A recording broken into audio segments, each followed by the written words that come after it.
was looking today, just flicking through on Facebook and whatever, and a reel came up. Yeah. And there's these women. It's a practice that's coming up more and more predominantly, Mm. and women that are going out and exercising some of their rage. So they're out there, they're screaming at the top of their lungs, banging sticks against the ground, breaking things, all together, like maybe a group of 20, 15, 20 people. And the question that was raised on social media was, is this a healthy ritual or was it mental illness? Mm. I know, I looked at it, I watched it, I understand the concept of a rage ritual, Yep. but seeing a whole bunch of women's going so ham, smacking the shit out of the ground with these sticks was disconcerting to look at. Yes. And there's multiple reasons why that's probably disconcerting. One, because women don't traditionally go outside and beat shit when they're angry. They suppress it. Don't they? You don't we? So, because, I mean, look at society. When a man gets angry, he is supposedly allowed to punch something because that is a lot better than what else he was going to do. Gets the punching bag or whatever. Like he is allowed to physically get rid of his aggression until he comes down.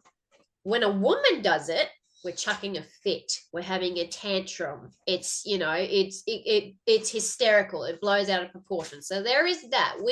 We're not used to being confronted by women's rage, right? Yep. Everyone is used to a woman's scornful look, but not their physical rage. The problem with the whole borderlining mental health and cathartic, spiritual practices, I love me a good rage ritual. I love me a good session of bashing sticks on the ground. I've yet to do it in a group, but it's one thing that I have honestly considered since I heard of it. But here's the thing. My main concern with that type of practice is the facilitator, the space holding element. We've got a lot of people out there who think because they've done a certificate online about NLP or some sort of circle holding shit that they think that they can hold space for these women whilst they vulnerably shed their anger and their rage. And what concerns me is that there is a high potential for a lot of things to come up whilst you're building yourself up to the point of hitting a stick. That looks like, with the one I was watching online that I'd seen, was effectively the facilitator was encouraging the rage. Like it was drawing, posing questions, drawing it out, and encouraging the rage to come out. Yeah. Now, that's pretty typical of a rage ritual. But yep. On the tail end of that, so now that you've amped these emotions up, you've facilitated these women to bring all these emotions up, what are you going to do to bring them down? Right? How do you guide these women back down so that they can come down off that release, so that they can have space held for them? The tail end of it is probably the more worrisome part, because how are you going to hold that space for them after all of this shit has just been dredged up? Because yes. The sticks in the earth are only going to do so much. So I think that's really important with any type of spiritual gathering, be it a meditation or whatever, where you're exploring these deeper aspects of being human and emotion, that you make sure everybody walks away okay from that.